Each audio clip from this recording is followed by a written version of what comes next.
And I do believe that consistently we've seen political parties, they themselves are becoming the threat to our democratic development. Because if you think about it, each of these parties, the foundational challenge they are dealing with is a lack of internal party democracy. You cannot claim to contest in a democratic system when your parties do not or does not imbibe the values and principles of the democracy. So the first challenge parties have is the lack of internal party democracy, which is why their internal process when it comes to candidate selection is so flawed that it becomes so contentious and a lot of conflicts arise from that. It ought not to be so. Elections are competitive but shouldn't be this contentious. And so that's one. The second is parties, unfortunately, our parties lack ideology.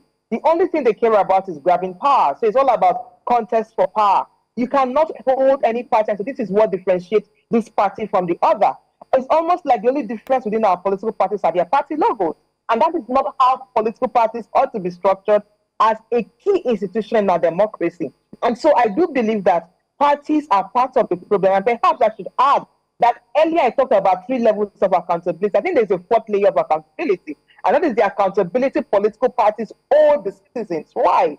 Because constitutionally, only parties can provide candidates in elections. So as it is now, without parties, you can't have candidates in an election. That's a vital role that they play. But if these parties are not organized and democratic, how can they ensure that they are producing candidates from a democratic process so that citizens can have a freedom to choose from qualified and competent candidates? So what we have now, we are in a nightmare of political actors who understand the rule but would rather ensure that they are regulated by some measure of political rascality, where you do not even have parties holding firm to their constitution, to their manifesto, and upholding our constitution as a country. So it's not surprising that you have parties having internal crisis within the local government elections, because tell me which of the party can we beat our chest and say this party is democratically instituted in such a way that you understand who the members are,